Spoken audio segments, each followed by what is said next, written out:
Give a warm welcome back to the Evening Edit, the host of My View with Lara Trump on Fox News. Lara, it's great to see you. So great to have you back on the show again. What do you make of all of what you just heard? Because this feels like a unique moment in U.S. history, the president's first 100 days. We got middle-class, blue-collar workers see Trump. They see that the Democrat Party is not working for them.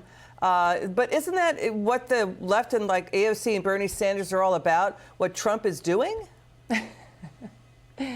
Yeah, well, the Democrats have lost their way, that's for sure. That's why they lost embarrassingly on November 5th. That's why Donald Trump won resoundingly on November 5th. And I think, you know, whenever people are trying to take stock of the first 100 days of a presidency, they look at polling, they look at a lot of numbers. But Liz, I think what's been really interesting to me, and you just heard it there from so many of those people that you guys interviewed, it's about the feeling around the country. There is finally a feeling of hope. There's finally a feeling of optimism around America. They see a president who is actually executing on the vision he laid out on the campaign trail. Promises made, promises kept is something you heard during President Trump's first term in office. You haven't even needed to hear it this time because he just does it every single day.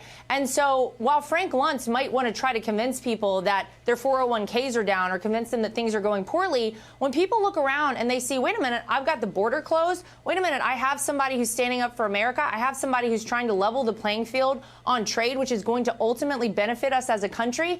People are saying, I feel pretty good about this, and I feel really good about my vote for President Donald Trump. Yeah, so what you just said, you know, the Atlantic magazine is out with its interview with President Trump saying he is, quote, the most consequential American leader of the 21st century, that he is dramatically reshaping the country and the world, that he's enjoying blowing up Washington's bureaucratic apathy. He's doing it with a twinkle in his eye. And you look at USA Today. USA Today is saying he's done more in his first 100 days than Joe Biden did in 4 years. He's at 45% approval and real clear politics averages. What do you make of what you just heard?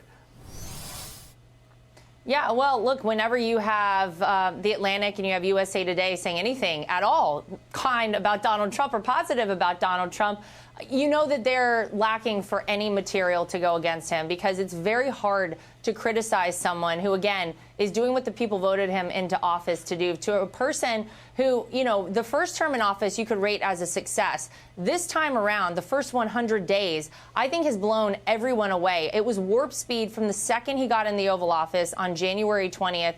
And it's because this is a person who had 4 years, you know, away from the White House to kind of plan his re-entry. If you noticed, that transition period was meeting after meeting, call after call with heads of countries, with heads of companies. He wanted to make sure that when he got back in the Oval Office, he didn't lose a second of time. And the fact that you have these outlets actually reporting in somewhat of a positive manner, I would say a pretty positive overall manner, shows you that this president is successful in the eyes of the American people. Lara Trump, a pleasure to have you back on. Thanks for joining us. And be sure to catch Lara Trump on her show, My View with Lara Trump on Fox News, Saturday at 9 p.m. Eastern Time.